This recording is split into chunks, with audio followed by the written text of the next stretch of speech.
Hi, I'm Alex Newman with the New American Magazine, and today I want to talk to you about the United Nations war on the press. So the UN wants you to think that they believe in free speech, that they believe in freedom of the press, and that they try to work with governments to try to protect the rights to freedom of speech and freedom of the press. Nothing could be further from the truth. And as if we needed more evidence of this, we have two spectacular cases. The New American got some exclusives on this. It has since been picked up by some other bigger media outlets. But first, I want to talk about the Food and Agriculture Organization based in Rome, Italy, the FAO. It has at its head a gentleman, last name Graziano, who used to serve in Brazilian President Ignacio Lula da Silva's cabinet. Lula, as he's known, was a corrupt communist. He's currently being prosecuted for massive corruption. He's one of the founders, along with Fidel Castro, of this network of communists and terrorists across Latin America. The Sandinistas also helped found it, the FARC in Colombia, the Marxist narco-terrorist.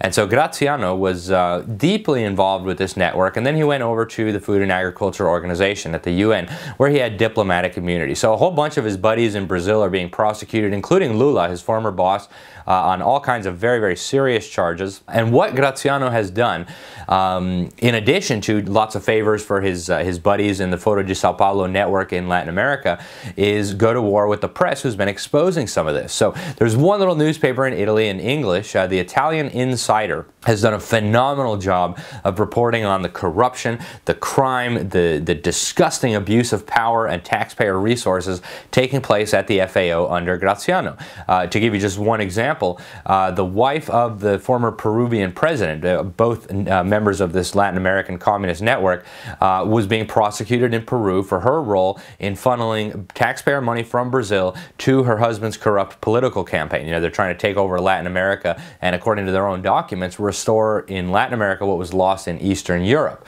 Of course, communist totalitarianism. And so what Graziano did was offer a job to this woman in Peru who was being prosecuted because UN employees have what's known as diplomatic immunity.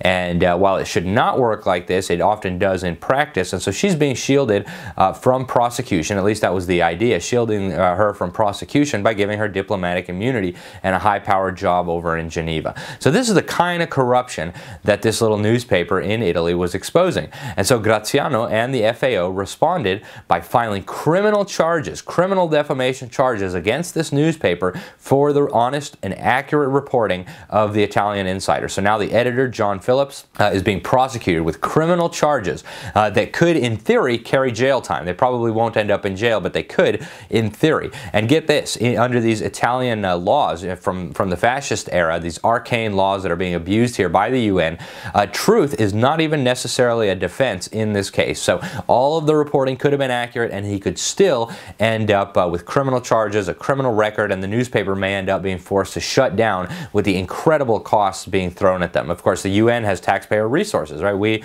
here in America send them billions and billions, $10 billion a year to engage in this kind of persecution and other abuses. So that's the first one. Then over in Geneva, Switzerland, we have the World Intellectual Property Organization, also known as WIPO, another UN agency, a specialized UN agency. And at its head is another corruptocrat, a gentleman by the name of Francis Gurry. He was elected to office, and this is all in the mainstream so-called media. Reuters reported on this.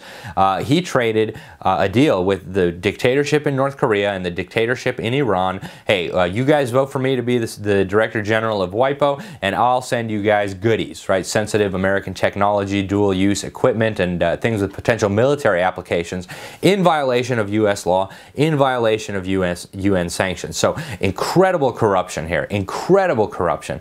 And all the staff knows about this. Whistleblowers have come out, and of course he's persecuted them and tried to quash them. But this is very well known now. So when a little Swiss reporter, small-time reporter, no big name, nothing like that, working for World Radio Switzerland, reported on a protest that this guy's staffers and former staffers were hosting, where they called the UN agency the FIFA of the United Nations, of the international system. FIFA, of course, was in the news for corruption not long ago.